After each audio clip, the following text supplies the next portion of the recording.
Alright guys, I'm back and this is my WWE Payback 2014 review. I thought this pay-per-view wasn't a bad pay-per-view. It was a good pay-per-view. I enjoyed it. It wasn't better than 2013 Payback. That was one of my favorite pay-per-views of the year. And I think that this year's Payback was good. I enjoyed the main event with Evolution and Shield, like I always do.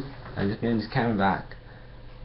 But yeah, I enjoyed this pay-per-view. It was a good pay-per-view. So we start off with the YouTube pre-show, which is El Torito versus Hornswoggle. On the pre-show panel, you have Josh Matthews, Alex Valiant, Booker T running down the Payback pre-show, the Payback match card. Then we get to El Torito wins with the roll-up or whatever it was for the win, and after the match, the Los Vestadores shave Hornswoggle's head. So that was the end of the pre-show match. I thought it was an alright pre-show match. It wasn't better than the Extreme Rules one. It was just fantastic, and I enjoyed that one. Then we get to the first match on the actual card, which is for the US title. It's Sheamus versus Cesaro. This was a really good match. I really enjoyed this match. These two guys really put on a fantastic opener for me. I enjoyed it. I got really invested into the show, and it was just fantastic. Cesaro well, before the match, Heyman introduces Cesaro, and he talks about the China CM Punk, and he says like, well, CM Punk is in this arena, he's in the whatever arena he said that, the US arena, whatever. So he's watching a hockey game. So I thought that was kind of a funny line because it was in Chicago, so I thought that was funny. So then Cesaro hits a big swing on Sheamus 11 times. Then Sheamus clubs his chest. Then at the end of the match, when Cesaro's trying to pick him up for the neutralizer, Cesaro gets hit. Sheamus rolls him up for the small package and retains his title. I thought this was a really good opener. It got the crowd really into it. I was into it. Before the match, so Sheamus did get booed. So also you're still working on that heel turn. Please, Sheamus, turn fucking heel. Then we get to the second match in the net, which was Brotherhood versus Ryback. So this was a decent match. Cody Rhodes hits a double moonsault. It was actually botched. But yeah, Cody's a double moonsault. Then Ryback catches Cody in midair and hits a shell shot for the win. Like I said, it was a decent match. And after the match, Cody tells Goldust that he needs a new tag team partner. So this, I think tonight on Raw, we're gonna see the breakup of Brotherhood. I think this is gonna be the end of Brotherhood tonight on Raw. I think this is where they're gonna set up the match of Cody Rhodes and Goldust for SummerSlam, where we're gonna probably Cody Rhodes attack Goldust or something, because he's tired of Goldust holding him back, and he's tired of his brother holding him back and taking his stealing the spotlight from him, something like that. So I see them building this up tonight on Raw. Then we get to the third match tonight, which was Rusev versus Big E. Rusev wins with the camel clutch. It's the same thing every single time with Rusev match. Rusev squashes him. Then we get to the fourth match tonight. Well, kind of a match. It was Bo Dallas versus Kofi Kingston, kind of. Because Kofi, before the match, King comes out, Bo runs away. Then Kofi gets hit with a tombstone and a chokeslam. So, Bo wins by DQ. Then we get to the fifth match tonight. Was for the IC title. It was Bad News Barrett defending his IC title against RVD. Before the match, Bad News Barrett cuts a promo on RVD. Then Bad News Barrett, then RVD hits a kind of like a scissor kick off the barricade. Then Bad News Barrett misses with the bow hammer. Then RVD misses. Then RVD is going for the 5-star. Then Bad News Barrett gets his knees up. Then RVD gets hit with the bullhammer, and Wade Barrett retains the Intercontinental title. I thought this was a really good match. These two guys, Bad News Barrett and RVD, have really good chemistry together, and I hope that this feud doesn't die. I hope this feud continues up to Money in the Bank and potentially up to SummerSlam, because these two guys have real good chemistry together, and I'm really excited. I really like the matches. I think they put on some entertaining matches. The crowd were the crowd were really into Bad News Barrett tonight. They were chanting when he said, "I'm afraid I've got some bad news." They were chanting that as well, and it was just awesome. Then we get a segment. Stephanie comes out. She says that she wants Daniel Bryan to give her the. She says that he better give her the WWE World Title, or Bray will get fired. Then she says that the fans want Daniel Bryan to quit like CM Punk did. Then Bray gets on the mic, and then Bray says that. Then Bray calls Stephanie a bitch. Then after that, Bray says that she quits. She's probably just taking some time off. I don't think she's really quitting. I think she just feels taking some time off. Then she slaps Stephanie, and that was the end of the segment. I don't know if they're gonna. I don't know. Like I think they're doing this. I think they're having Bray quit. Well, quote unquote quit, because I think they're gonna have to take some time off and whatever. And I think she's gonna be at home with Daniel Bryan. Letting recover with his neck injury and stuff. So that's kind of why I don't think she's like really quit. But yeah. I thought this was an alright segment. The crowd were trying to see CM Punk in this segment, so it was nice to actually hear. It was nice to actually have WWE mention that CM Punk has actually quit. That was kind of a nice thing, because for quite a few months now, a lot of people, WWE have not even mentioned CM Punk, so it's nice to actually them to say that he's quit. So at least we actually know some people. Then we get to the 6th Variety Night, which was a last man standing match. It was Bray Wyatt versus John Cena. This match was an awesome match. I really enjoyed this match. Just these two guys really have good chemistry together. John Cena, Bray Wyatt spears John Cena through the barricade.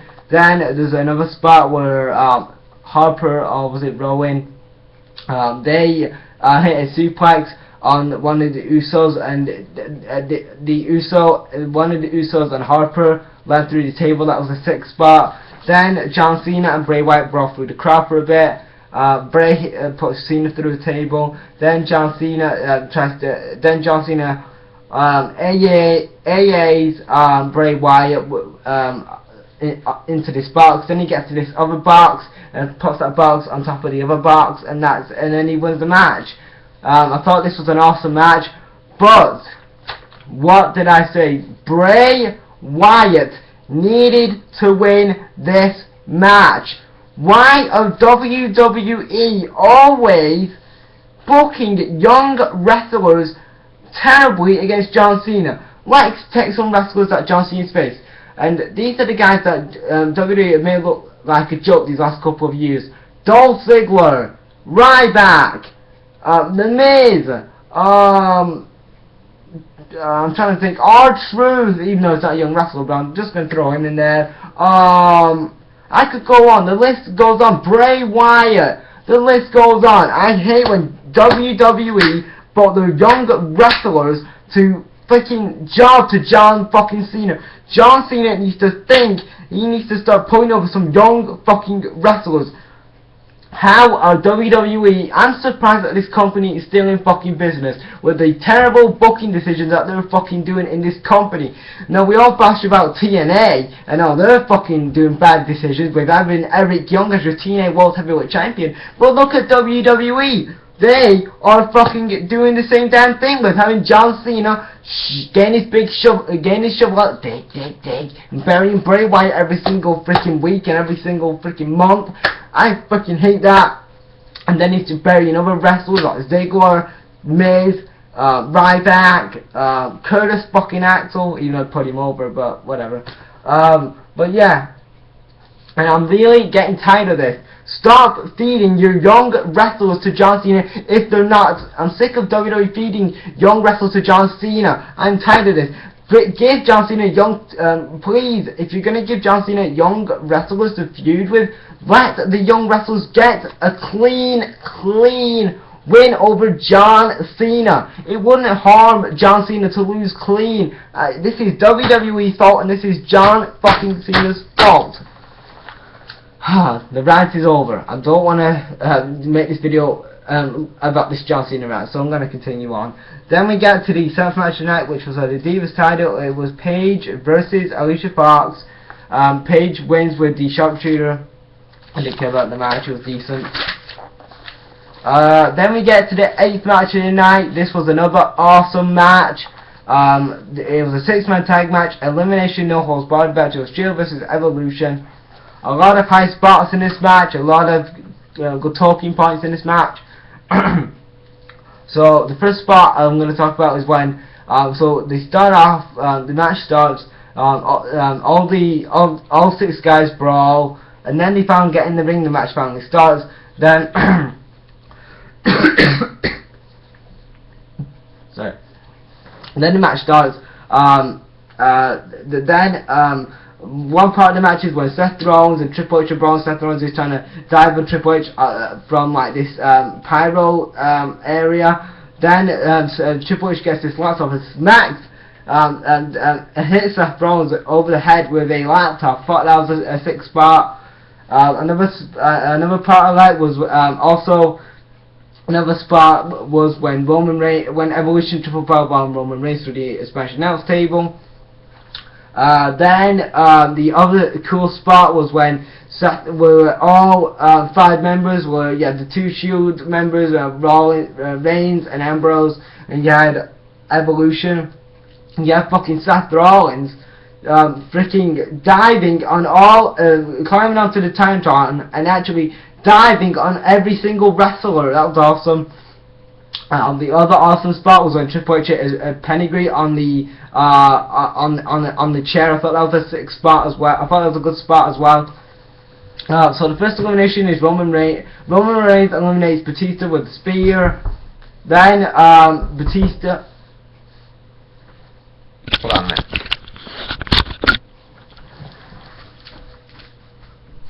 I need to take my hair off.